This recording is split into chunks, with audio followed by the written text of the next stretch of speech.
বন্ধুরা, আগামী বৃহস্পতিবার ২৬শে মার্চ অন্নপূর্ণা পূজার দিন এক মুঠো চাল গোপনে রেখে দিন বাড়ির এই স্থানে। আপনার জীবনে কখনো অন্ন, বস্ত্র, বাসস্থানের অভাব ঘটবে না। আপনার পরিবার থেকে সমস্ত রকমের রোগ, জ্বালা, যন্ত্রণা এবং ঘরের সমস্ত বাস্তুদোষ দূর হবে। নতুন বছর নতুন অর্থ ও সৌভাগ্যে ভরে উঠবে। পরিবারের প্রত্যেকের মঙ্গল হবে। নমস্কার বন্ধুরা, আমি অপূর্ব। আপনাদের স্বাগত জানাই অপূর্ব রেজ 2.0 ইউটিউব চ্যানেলে। বন্ধুরা, আশা করি ঈশ্বরের আশীর্বাদে আপনারা প্রত্যেকেই ভালো আছেন এবং সুস্থ আছেন। বন্ধুরা, আজকের এই ভিডিওটিতে আমি আলোচনা করব মা অন্নপূর্ণা পূজার দিনে একটি বিশেষ উপায় সম্পর্কে। মা দুর্গার আরেক রূপ হলেন মা অন্নপূর্ণা, আর মা অন্নপূর্ণা অন্নদা নামেও পরিচিত। মা অন্নপূর্ণাকে বলা হয় অন্নদাত্রী। তিনি হলেন শক্তির অপর রূপ। মা অন্নপূর্ণার এক হাতে থাকে অন্নের পাত্র এবং অন্য হাতেতে থাকে হাতা। বাসন্তী পূজার অষ্টমী তিথিতে মা অন্নপূর্ণার পূজা করা হয়। অন্ন শব্দের অর্থ হলো ধান, আর পূর্ণা শব্দের অর্থ হলো পুণ্য। নানান পুরাণ গ্রন্থে দেবী অন্নপূর্ণার উল্লেখ আছে। নানা কাহিনী প্রচলিত আছে মা অন্নপূর্ণাকে নিয়ে, আর তার মধ্যে অন্যতম হলো কাশী উপাখ্যান।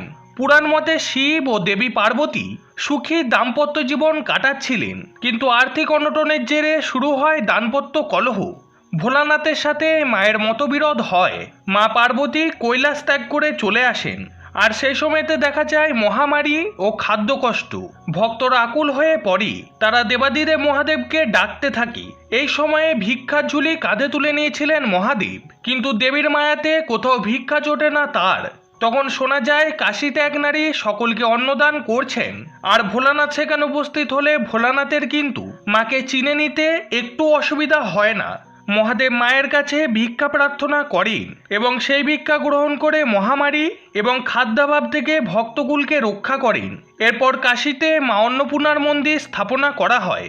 চৈত্র মাসে শুক্লা পঞ্চমী তিথিতে সেখানে মায়ের আবির্ভাব হয়েছিল, আর তাই থেকে সেখানে মায়ের পুজোর প্রচলন শুরু হয়, যা অন্নপূর্ণা পূজা নামে বিখ্যাত। আর বন্ধুরা, আজকের এই ভিডিওটিতে আমি আপনাদের সঙ্গে শেয়ার করব অন্নপূর্ণা পূজার দিনের একটি বিশেষ উপায়। যদি সেটিকে আপনারা করতে পারেন সঠিকভাবে, তাহলে আপনারা সারা বছর রাজার হালে থাকবেন। জীবনে কখনো অন্ন, বস্ত্র, বাসস্থানের অভাব ঘটবে না। পরিবার থেকে রোগ, জ্বালা, যন্ত্রণা সমস্ত কিছু দূর হবে। তাই আমার সকল দর্শক বন্ধুদের কাছে অনুরোধ করব যে আজকের এই ভিডিওটি আপনারা একদমই স্কিপ না করে সম্পূর্ণ দেখবেন, এবং ভিডিওটি দেখার পর যদি ভালো লাগে তাহলে অবশ্যই একটি লাইক করবেন। কমেন্টসে লিখে দেবেন জয় মা অন্নপূর্ণার জয়, জয় বাবা মহাদেবের জয়। এবং বন্ধুরা, ভিডিওটিকে অবশ্যই শেয়ার করে দেবেন নিজের আপনজন ও বন্ধু বান্ধবদের সাথে, যাতে তারাও এই ভিডিওটি দেখে উপকৃত হতে পারে। তাহলে চলুন বন্ধুরা, আসা যাক মূল পর্বে। বন্ধুরা, আমরা প্রত্যেকেই জানি যে বাসন্তী দুর্গাপুজোর অষ্টমী তিথিতে মা অন্নপূর্ণার পূজা হয়ে থাকে। তাই বন্ধুরা, এই বিশেষ দিনটিকে কিন্তু অষ্টমীর মতো করেই পালন করবেন। আমরা শারদীয়া দুর্গাপূজার অষ্টমী তিথিতে যে সমস্ত নিয়মবিধিগুলো পালন করি, আপনারা চেষ্টা করবেন মা অন্নপূর্ণার পূজার দিনও সেই একই রকম নিয়মবিধি পালন করতে। মা অন্নপূর্ণা হলেন অন্নদাত্রী দেবী। তাই বন্ধুরা, এই বিশেষ দিনে এই উপায়টি করার সাথে সাথে কিছু বিশেষ বিধিনিষেধ আপনাকে অবশ্যই পালন করতে হবে। সর্বপ্রথমেই আপনাদের বলবো যে যদি আপনাদের বাড়িতে মা অন্নপূর্ণার কোনো আলেখ্য থাকে, যাতে তিনি দেবাদিদেব মহাদেবের সাথে দেবাদিদেব মহাদেবকে অন্নদান করছেন, এরকম কোনো প্রকারের আলেখ্য যদি আপনাদের বাড়িতে থাকে, তাহলে সেখানে দেবী মাতার পুজো অবশ্যই করে নেবেন। আর যদি না থাকে, তাহলে আপনার ঠাকুরের সিংহাসনে মাতৃশক্তি যে রূপে আলেখ্য বা বিগ্রহ আছে, সেখানেই মা অন্নপূর্ণাকে স্মরণ করে সেই দিন পুজো দিয়ে দেবেন। আর যদি তাও না থাকে, তাহলে দেখবেন আশেপাশে অনেক সময় বাসন্তী দুর্গাপুজোর অন্নকূট উৎসব হয়। এই অষ্টমী তিথিতে বাসন্তী দুর্গাপুজোর ওখানেও গিয়েও আপনি মা অন্নপূর্ণার অঞ্জলি দিতে পারেন, বা মা দুর্গার বিশেষ পূজাও আপনি এই অন্নপূর্ণা পূজার দিনে গিয়ে সেখানে দিয়ে আসতে পারেন। এ তো গেল পূজার কথা। এবার আমি বলবো সেই বিশেষ উপায়টির কথা। এই উপায়টিকে আপনাদের করতে হবে আপনার ঠাকুরের যে সিংহাসন আছে সেই স্থানে। তার আগে বন্ধুরা, আপনাদের বলে দিই, এই অন্নপূর্ণা পূজার বিশেষ দিনে কিছু কাজ, সেটি যদি সম্ভব হয় তাহলে অবশ্যই করবেন। প্রথমে হচ্ছে, এই দিন একটি ভুজ্জি সাজাবেন। প্রথমে ঠাকুরের একটি পাত্র নিয়ে নেবেন, তারপর তার মধ্যে চাল, ডাল, সবজি এবং কিছুটা নৈবেদ্য বা কিছুটা দক্ষিণা নিয়ে তা মা অন্নপূর্ণার কাছে নিবেদন করবেন। এবং এই যে ভুজ্জিটি, সেটি আপনি কোনো গরিব অসহায় মানুষকে দান করতে পারেন। অথবা কোনো মন্দিরে দান করতে পারেন, কোনো ব্রাহ্মণকে দান করতে পারেন, কোনো অসহায় মানুষকে দান করতে পারেন। এই অন্নপূর্ণা পূজার দিন অন্ন দান করা অত্যন্ত ভালো। যদি সম্ভব হয় তাহলে আপনি খিচুড়ি বানিয়ে গরিব অসহায় মানুষকে সেদিন খাওয়াতে পারেন। যদি এইগুলো আপনার পক্ষে সম্ভব হয় তাহলে করবেন। মা অন্নপূর্ণার আশীর্বাদ কিন্তু কেবল আপনার নয়, আপনার পূর্বপুরুষ এবং আপনার যারা উত্তরাধিকারী আছেন তাদের উপরও কিন্তু বর্ষিত হবে। বন্ধুরা, মানুষ যতই অর্থ উপার্জন করে নিক, কিন্তু দরকারেতে কিন্তু অন্যই কাজে লাগে। মানুষ টাকা পয়সা উপার্জন করে কেন? যাতে সে তার জীবনযাত্রা অত্যন্ত ভালোভাবে কাটাতে পারে, তার খাদ্যের অভাব যেন না হয়, তার যেন খাদ্য, বস্ত্র, বাসস্থানের অভাব না হয়, তার শরীর স্বাস্থ্য যেন ভালো থাকে। আর এই সমস্ত কিছু যদি ঠিকমতোভাবে না হয় তাহলে অর্থ উপার্জন কিন্তু একেবারেই বেকার। মানুষ যদি সুস্থ না থাকে তাহলে সে অর্থ নিয়ে কি করবে? তাই বন্ধুরা, খাদ্য বা অন্নকে কিন্তু একেবারেই হেলাফেলা করা উচিত নয়। বন্ধুরা, আমাদের বাড়িতে মা অন্নপূর্ণার স্থান কোথায় বলুন তো? মা অন্নপূর্ণার স্থান হচ্ছে আমাদের ঘরে যেটি রান্নাঘর, সেখানের দেবী হচ্ছেন মা অন্নপূর্ণা। আমাদের রান্নাঘরে চালের যেই পাত্র, যেখান থেকে আমরা চাল নিই এবং ভাত রান্না করি, সেটি হচ্ছে মা অন্নপূর্ণার স্থান। আর সেই অন্নপূর্ণা স্থানটি যদি কখনো অর্ধেকের থেকে একটু কম হয়ে যায় তাহলে তখনই সেটিকে পূর্ণ করে নেবেন। সেই জায়গাটিকে কখনো খালি হতে দেবেন না। সেই জায়গাটি কিন্তু খালি হওয়া গৃহস্থ বাড়ির জন্য একেবারেই ভালো নয়। তাই বাড়ির অন্নের পাত্রটি সর্বদা খেয়াল রাখবেন যেন পূর্ণ থাকে। বন্ধুরা, দেখে থাকবেন বাড়িতে যখন নববধূ আসে তখন তাকে কিন্তু কোথাও আগে নিয়ে যাওয়া হয় না, তাকে সর্বপ্রথমে নিয়ে যাওয়া হয় রান্নাঘরে। এবং রান্নাঘরে নিয়ে গিয়ে তাকে ভরাভরন্ত সংসার যে তুমি একটি ভালো ঘরে এসেছো সেটি বোঝানোর জন্য তাকে দেখানো হয় অন্নের পাত্র, চালের জায়গা, ডালের জায়গা, সবজির জায়গা, দুধ উদলে পড়ছে ইত্যাদি দেখানো হয়। কেন দেখানো হয় বলুন তো বন্ধুরা? তাকে দেখানো হয় এটা বোঝানোর জন্য যে তুমি একটি ভরাভরন্ত সংসারে এসেছো, তাহলে আপনার পরিবার কতটা ভালো, কতটা ভরাভরন্ত সেটা বোঝার উপায় হচ্ছে আপনার রান্নাঘর কতটা সুন্দর। তাই আপনার বাড়ির রান্নাঘরটি সর্বদা পরিষ্কার পরিচ্ছন্ন রাখবেন। কখনো রান্নাঘরের বেসিনে এঁটো বাসনপত্র জমা করে রাখবেন না। এঁটো বাসন হওয়ার সাথে সাথে সেটিকে মেজে রান্নাঘর পরিষ্কার পরিচ্ছন্ন করে রাখবেন। রান্নাঘর সদা সর্বদা যেন ঝকঝকে তকতকে হয় এবং চাল বাড়ন্ত হওয়ার আগে চাল নিয়ে আসা করাবেন।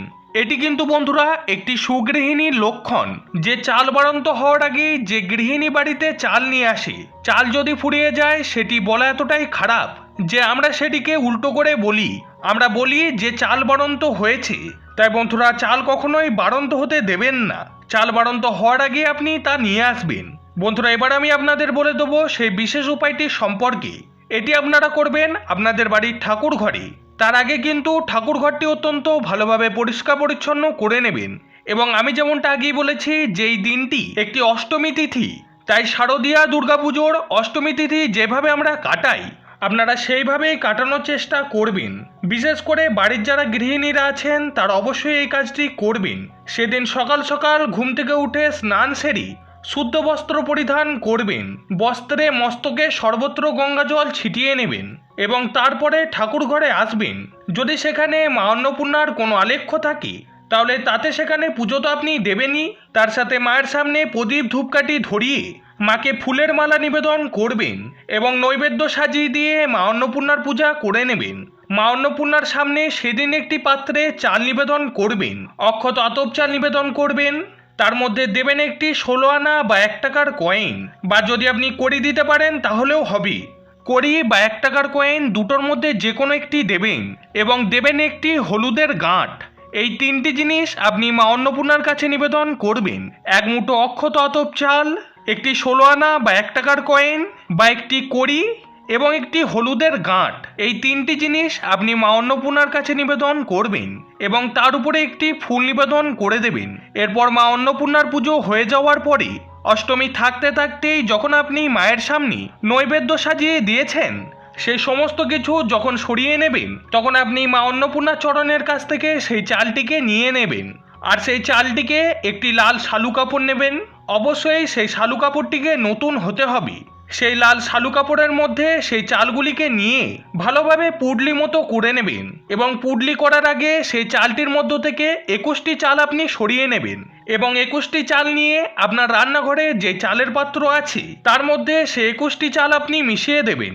আপনার রান্নাঘরে যে চালের পাত্র সেখানে আপনি মিশিয়ে দেবেন এবং বাকি যে চাল আছে তার সাথে একটি 16 আনা এবং হলুদের যেই গাঁটটি আছে সেটি লাল শালু কাপড়ের মধ্যে বেঁধে একটি পুডলির মতো করে আপনার বাড়ির দেওয়ালের উত্তর পূর্ব কোণ বা আপনার বাড়ির উত্তর দিক বা পূর্ব দিক যেরকমটা আপনার সুবিধা হবে সেই হিসাবে সেটিকে সেখানে রেখে দেবেন।